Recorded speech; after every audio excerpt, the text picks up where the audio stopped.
Hello everyone, it's time for some more Ryan on Gaming. This topic comes from Aceman135. Ryan, mate, I got a topic for you, so here it is. Okay, so remastered games. Some games such as The Last of Us get remastered, but other great games like Killzone series, Uncharted, etc. don't. So basically, why do some games get all the love and attention while other gems don't? Just an idea for you, because I know you love suggestions.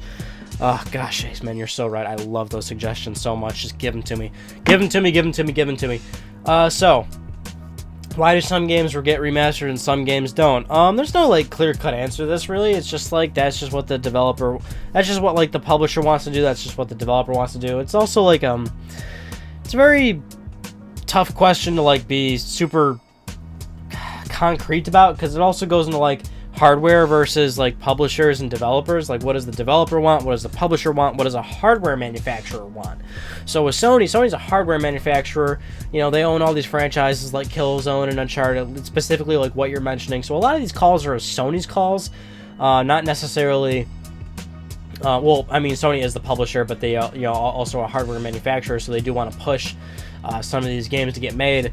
And it's a matter of who has time, who has the resources. Like, Naughty Dog actually did The Last of Us Remastered in-house. But what I usually tell a lot of people is that when it comes to ports, HD remasters, things like that, a lot of the times the developers who created, like Killzone, or the developers who created a certain game, sometimes they aren't the ones that actually port the game. They aren't the ones that actually remaster the game. It's usually a different developer. There are developers that are they only do ports. Like, there are developers that have never made an original game because their only, like, job, the way that they make money, the way that they're a sustainable business is that they do port jobs or remasters for other studios, for other publishers, things like that. So oftentimes, it's just a matter of time and resources and consumer interest, really. Like, what do people want? What's hot right now? What are people looking forward to? With The Last of Us, for example, kind of made really good sense. I mean, The Last of Us did really well in 2013. PlayStation 4 came out. There's a lot of new gamers that got onto the PlayStation 4 that never owned a PlayStation 3. Of course, The Last of Us was one of the hottest games like ever released in the past how many years. So it was kind of a no-brainer, and it would make a lot of sense why that game got remastered before something like, the other Killzone games would. And it's a matter of if Killzone is even worth remastering on PlayStation 4 when you also have the fact that PlayStation Now could possibly support the Killzone games. I think I speak for most people when I say we don't need every game to get remastered, especially since a lot of people are getting so sick of all the current remasters and ports coming out. So in that respect, it's kind of a good thing that most games like that don't get ported or, get the HD remasters or resolution, frame rate bumps and things like that. It's just a matter of like maybe like the big heavy hitters. Like it made obvious sense that the Master Chief Collection was made in the first place. Like, it's Microsoft, it's Xbox, it's Halo. Those three things are connected so well together. It made perfect sense to do something like that on the Xbox One, a platform that needs hardware to sell, and people love Halo. Again, it makes perfect sense. Something like the Halo Master Chief Collection would happen a million years before, a Viva Pinata HD remaster would happen. Did I say Pinata? Jesus Christ. It's just a priority, really.